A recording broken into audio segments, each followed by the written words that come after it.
হতে পারে, কাল কিয়ামতের দিনে তার আমলনামা অনেক কম থাকে, কিন্তু এটা ওজন ভার হয়ে যায়। তাহলে এরকম জিকির তাসবিহ দরকার কিনা? আমরা তো মনে করি যে করি অনেক, বাস্তব হাদিসে আছে অল্প আমলই নাজাতের জন্য যথেষ্ট। অল্প আমল এটা পাহাড় পর্বতের ন্যায় হবে। সারা বিশ্ব আমল করেছ, এই আমল তোমার 0 পয়েন্টেও যাইতে পারে। যেন মুসলমান দেখেন, এক সময় মানুষের ঈমান বিক্রি হয়ে গেছে। যেমন এই কিছু 2-1 বছর 3 বছর আগে মানুষের ঈমান এত দুর্বল যা কল্পনাও করা যায় না। আর একদল এই সুযোগে মুসলমানদের সর্বপ্রথম টার্গেটে ঈমানের প্রতি আঘাত করেছে। আমরা বুঝতে পারি না।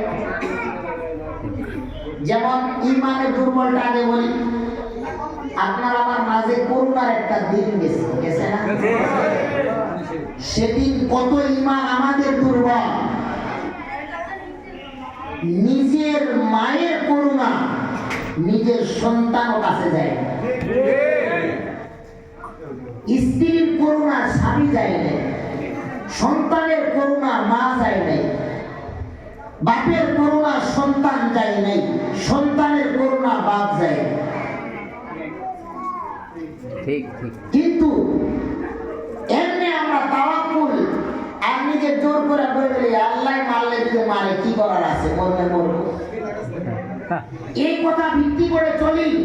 ইন্নাল্লাহ সাবিরিন ভাবে আয়াতের কালিমার ব্যাখ্যা জানি, মানে জানি, ওয়াজ করতে বুঝি, কিন্তু এই ইন্নাল্লাহ মাআস সাবিরিনের উপরে কয়জন সেদিন অটল ছিল?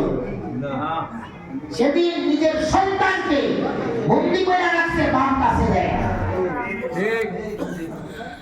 বাপের করুণা সন্তান যায় না, মায়ের করুণা মানা যায় না।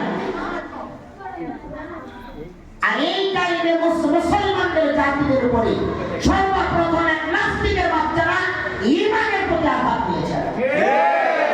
যদি বলেন কেমন, সেদিন করুণা অনেক মানুষের বাসায় চুলার আগুনও জ্বলে না। আমি নিজে করোনা রেডি নিয়ে দৌড়াইছি, গোসল করাইছি।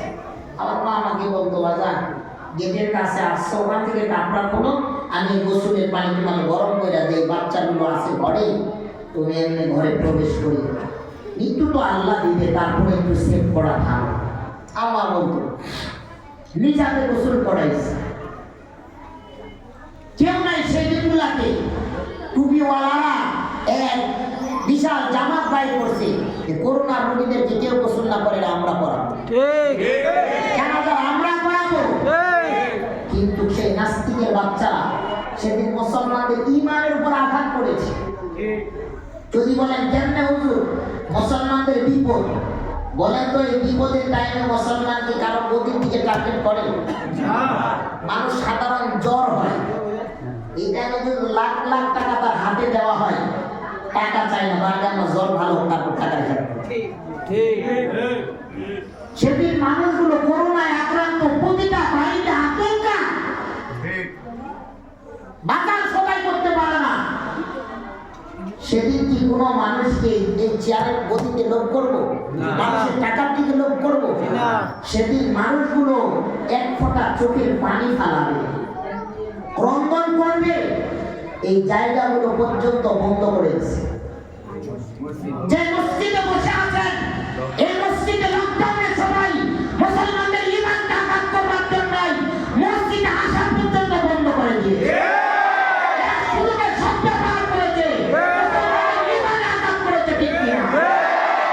মুসলমান যখন জানতে পারছে যে আমাদের টার্গেট মুসলমানদের ঈমানের উপরে টার্গেট করছে, তখন সারা বিশ্বের মুসলমান একসাথে মুসলমান তৈরি হয়েছে, নারায়ে তাকবীর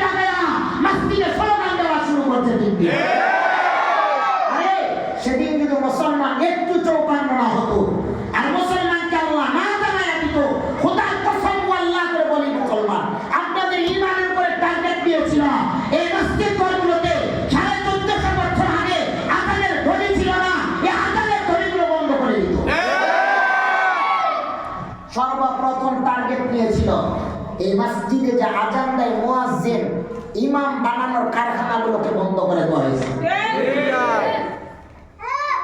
এই বাচ্চাগুলোকে যদি লেখাপড়ায় বন্ধ করতো, খোদার কসম আপনার জন্মের পরে বাঙালি আজান হইতো, বাঙালি একামত হইতো, এই আজান দেওয়ার মতো ব্যক্তি থাকতো না।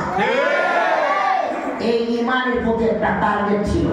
মুসলমানদের মেন জায়গায় উপরে বাহবা ভিতর দিয়ে শিকড় কাটা, এটা মুসলমানদের প্রতি বিশাল আঘাত করেছিল।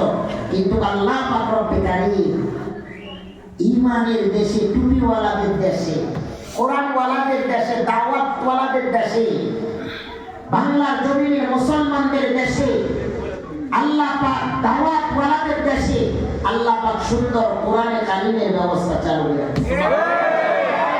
বাংলাদেশে আজকে যদি কারখানাগুলো বন্ধ হয়ে যায় তাহলে আজানের ধ্বনি দেওয়ার মতো ব্যক্তি থাকবে। তাহলে আপনারা ইমানের সাথে যুদ্ধ করে বলেন যে প্রতিষ্ঠানগুলো কি দরকার, কি দরকার? এই প্রতিষ্ঠানগুলো থেকে ইমাম তৈরি হয়, খতিব তৈরি হয়, মুয়াজ্জিন তৈরি হয়, আপনাদের দেশের গ্রামের রাহবার তৈরি হয়।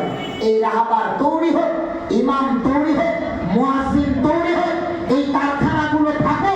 আপনারা কি চান না চান? কারা কারা চান? বাস্তবে কি চান? হাত দেখান না আল্লাহকে। আল্লাহ আল্লাহ আপনি সারা বিশ্বের ভিতরে আল্লাহ ইমানি চেতনা জাগায়া, আল্লাহ মুসলমানদের ভিতরে আল্লাহ আযানের ধ্বনিগুলোকে মরবার আগ পর্যন্ত আল্লাহ জিন্দা করে থাকার জন্য তৌফিক এনায়েত করুন। আল্লাহ কবুল করুন। আমিন। বিশেষ করে আপনার এলাকায় আছে আজ 2টা বছর মেহনত, 2টা বছর আপনাদের ইমাম সাহেব 2 বছর ধরে আমার সিরিয়াল নিতেছে। গত বছর কত আপত্তি মিনতি আমরা কিন্তু এক জায়গায় পড়ছি, তারপরও সিরিয়াল পাইতেছে না। এই বছরে কোনো সিরিয়াল নাই, আগামী 26-27 ঘুমিয়ে নিতেছে। একসাথে এক হুজুরের কাছে পড়ছি, কল্পনাও করি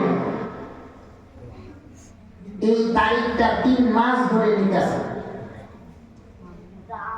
আবার কইছে তারিখটা না বসা নয়, সবাই বলে দিবে আর কি কম।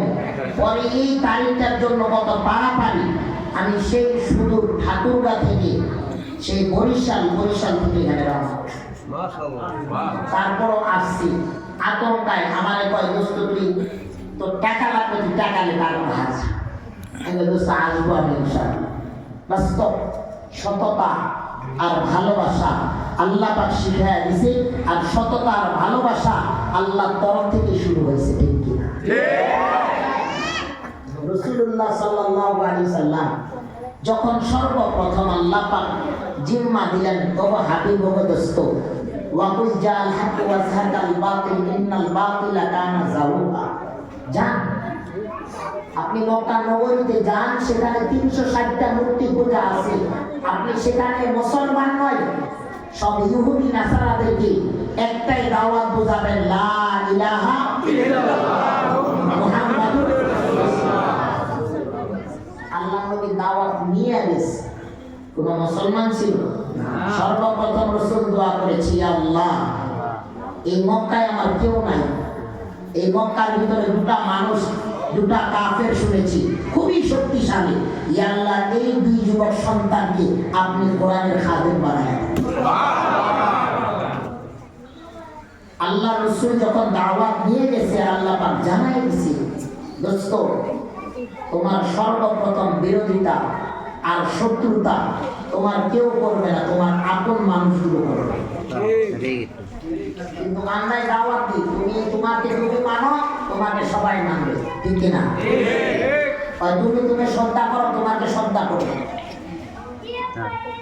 আরে ভাই